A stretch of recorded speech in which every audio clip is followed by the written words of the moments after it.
besties, my name is Maddie and welcome back to my channel.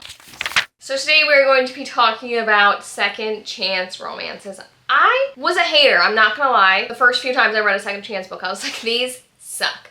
But I've slowly read some more and I figured out it hits if it's done right. So today we're gonna be talking about 10 books that I think do second chance correctly. And since I want to talk about second chance romance, I have to talk about the book that I just finished, Wild and Wrangled by Lila Sage. This is basically the reason why I wanted to do this video, just so I could talk about this book right here. So this is the fourth book in her Rebel Blue Ranch series. This follows Dusty and Cam, and it is their second chance romance, obviously. So Dusty and Cam were like high school sweethearts, sort of, kind of. They kind of hit it off as soon as they met each other for the first time, and they had their little small town romance when they were young. And then some stuff comes about and kind of breaks them apart. And now, I think it's like 10 years later? Sometime later, she's at her wedding day getting ready to marry someone else that is not Dusty, and the groom just dips out. Can't do it. So she is left picking up the pieces of her life, and in comes Dusty, who's gonna help with that. And I love this cowboy so much. He's got a nose ring, he wears slutty little crop tops, he's got tattoos, he's got a tattoo for her. I am a slut for this man. It's insane. Truthfully, it's insane how much I love him. You also have single mom in here because she's got a cute little girl. So the third book in this, Lost and Lassoed, Gus is actually Cam's baby dad. And they have a really cute relationship. They are always trying to make it work. Such a great found family in this. I truthfully could not say more great things about this series.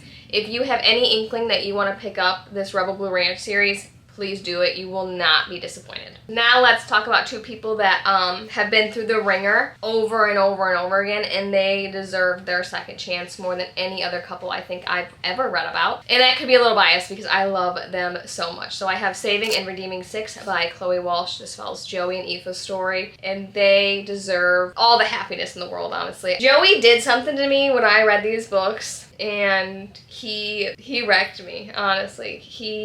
I don't even know what else to say about it. So this basically follows Joey and Aoife's story through like middle school and high school-ish, and how they're dealing with the hand they were basically dealt. There's a lot of moving parts to this series. There's a lot of stuff that's going on. There's hard topics in this, and it is so heartbreaking watching these two people love each other and get their heart broken over and over and over again and still come back to each other and try to make something work. Aoife is a saint. I love that woman. She also holds such a special place in my heart about how much you can love someone and want the best for someone even if they don't want the best for themselves. And like, it's a rough one, let me tell you. I wish I could read these first 4 books of the Boys of Tommen series again, because even Buying and Keeping 13 had me wrecked, honestly. I am very afraid for the next few books, especially the 10 one. I don't even know whose story that is, but I've seen little snippets about it floating around the internet, and I'm like, that's gonna absolutely ruin me. Search up your triggers before reading these two, because they do handle some very hard things. Just some scenes in here that I'm just thinking about right now are not for the faint of heart, and it hurts, but it's so worth it by the end. So I have Coach by Devney Perry. This follows our two main characters, Ford and Millie, and they were like college friends with underlying feelings that they never really acted on until one night they did, and nothing too crazy happened, but I think he ended up leaving, or he had to do something. He disappears for like 10-15 years, shows back up, and he's got this daughter now, and he is going to be a football coach for this college, high school that she also works for. Not quite sure how that workplace romance works out, but it does somewhere in there. And now they're going to be seeing each other every day again. And it is so cute. I love a single dad romance. Okay, you know I do. I've only read a few other books by Devney Perry, and I've liked all of them that I've read so far. I haven't read the Indigo Ridge series. I don't know, the Edens, I think that's what it's called. I have not read that series, so I can't talk about that one at all. But the other books that I've read by Devney Perry, I've really enjoyed. And this one was very cute. You know I'm a sucker for single dad. I love the second chance aspect in this one. 10 out of 10 good time. So if you want more of a single dad, second chance sports romance, here's the book for you. And then if you want a college sweetheart to never talking again to now football player and sports agent book, The Rule Book by Sarah Adams is the book for you. So this follows our two main characters, Nora and Derek. So they basically thought that their life was going to be perfect after college until Nora's like, wait a second, I'm feeling a little stressed. I'm calling it all off. and they break up. She just kind of leaves his stuff, and she's dipping, and she's like, I can't do this. Many years later, they show back up together because Derek is in need of a sports agent, and Nora will fill that little bill because that is what she's doing as her job, and it's a very man-influenced world, you know, in the sports world, if you will, and she really wants to prove herself, so they make a rule book that they're going to follow so they don't fall in love again, spending all this time together. But you know, after having a little bit too much to drink one night, they end up married, so now it is now a marriage of convenience as well. And it is so cute watching them fake it with the second chance aspect, because then it has that underlying like angst and tension in it. I was gobbling it up. Sarah Adams is one of my favorite authors of all time, and this is her first book that is not closed door. There's only one spicy scene. I think it's in towards the end, written in the front of the book, like what chapter it's in. So if you don't like it, you can just skip right over it. But it is phenomenal. I love the cheat sheet, which is kind of like the first one in this little series. 10 out of 10 good time. Highly recommend. Now let's talk about a book that made me absolutely sob. So I have Before I Let Go by Kennedy Ryan. This book is not talked about enough, and that is an absolute crime. So this follows our two main characters, Josiah and Yasmin, and they were originally married, had two beautiful kids, living their best life, working together until some things start happening and their marriage really kind of takes a hit by that. So they end up now divorced. And they're doing the best job that they can. They're co-parenting their two children, and they're still running their business together. But the more they keep seeing each other, the more those feelings come up, and then with more feelings coming up are some of those older wounds that they didn't ever heal from their marriage. And it is so heartbreaking. He loves her so much, and she loves him so much, and the healing that is done in this book, together, separately, with the kids, with her friendships. I mean, I was a puddle. I read this and I listened to it, and the first time I listened, I remember I was in the shower and I was sobbing listening to one of these trips. Like I was crying so hard that I got out and I was like, I feel disgusting and I need to get back in. Like, it was insane. It is beautiful. The second one in this is even better. The third one, I cannot wait. I want to get an ARC so bad. I emailed. I did everything I tried. Denied me. Please.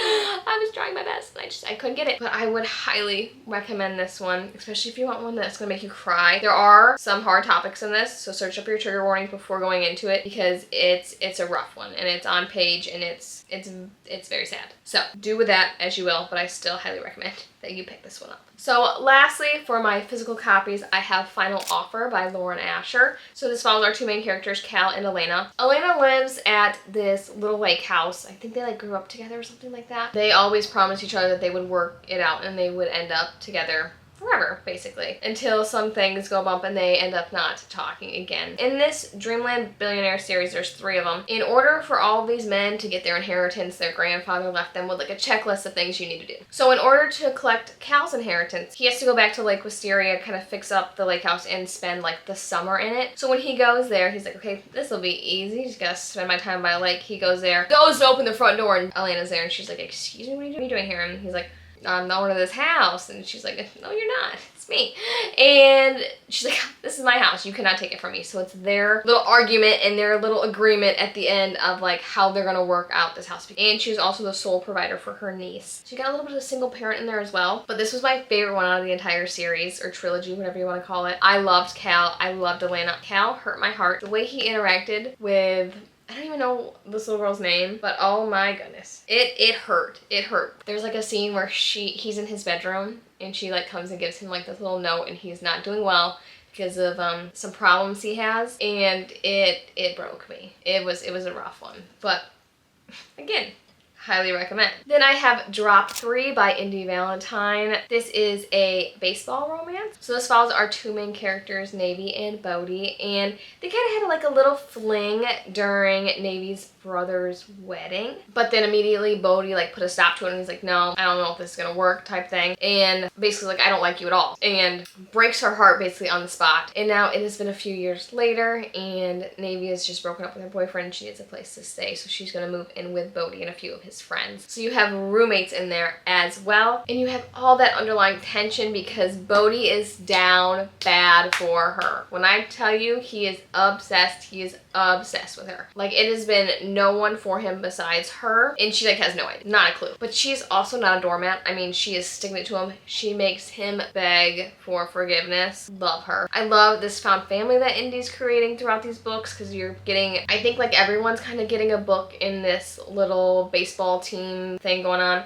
I'm hoping we get a single dad, but overall I just loved the tension that this one created because there was a few of Bodhi's one-liners had my jaw on the floor. I was like, I'll do whatever you say, my guy. Whatever you want, I'll do. So again, if you like baseball, if you like a little bit of angst, second chance, this is the book for you. Then I have Last Home for Evelyn by Kimmy Werfel. So this follows our two main characters, Ryder and Evie, and they meet as foster siblings in this house that is not great. And he is basically her sole protector in this house, and he's only a few years older than her, and he is just trying his best to keep her safe. She ends up getting adopted from this different family, and they never speak again until it is 15, 20, it's quite some time later, and they run back into each other. But he is kind of dealing with some stuff that's not the greatest, and he doesn't want to pull her into the life that he is now living, but she just can't turn him away, and she just wants the love and wants the connection that they had because it's immediate the next time they see each other, and it is so cute. There's the tension in this one. I love that you get past and present timelines in this, so you get them when they're kids, and like the little things he does to like protect her and like stand up for her. So cute. He is so fine in my head. I love their relationship. It's a very cute story, and there was so much going on that I thought I was going to get confused, and I feel like the writing style was very easy to read along with. Such a great book, and if you kind of like that like forbidden aspect a little bit, since they are foster siblings, I would highly recommend you pick this one up as well. Then I have Someday Not Soon by Amelia Chasin. This follows our two main characters, Ella and Jude, and this is a brother's best friend or best friend's brother romance. I don't know which one it is, but they basically meet a few years prior, because this is also told in past and present timelines, and they kind of have like a summer fling where she really falls hard, he falls harder, and some stuff happens and he just dips because he overhears a conversation. He's like, I don't want any part of this, basically. And fast forward a few years later, they are now stuck being together again to plan her sister's wedding, or her friend's wedding, someone's wedding that they're all friends with. So they're gonna have to see each other again. Because I think she's the maid of honor and he's also the best man. So again, a lot of lines are crossing here, okay? It's basically just them realizing like all these old feelings they had for each other again. I thought it was so cute. I was kicking my feet, I was giggling. This is more rom-com-y, I would say, but still has like that impact that I want in like a story. Like there's good plot, there's good banter, there's good tension, you know, everything I want in a book. This one kind of basically has. So that sounds right up your alley. Pick it up. And it's on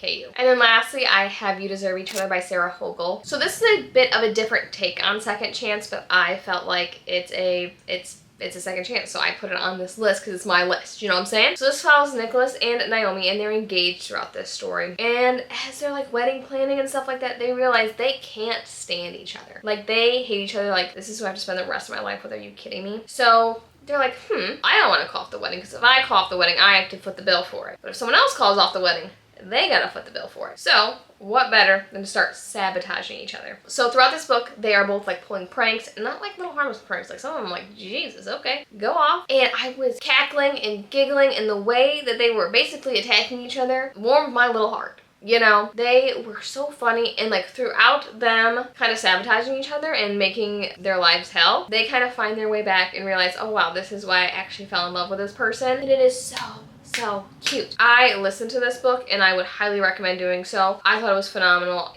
The story was easy to follow along with. The audiobook was great. The banter was great. Their little pranks that they were pulling on each other, fantastic. I had such a good time with this one. So those are all the book recs that I have. If you love second chance romances, please let me know any second chance romances that you think I should read. I'm dabbling more into them, so I want to know kind of what's more out there, you know? And as always, thank you so much for watching today's video. Make sure to like and subscribe, and I'll see you in my next one. Love yous!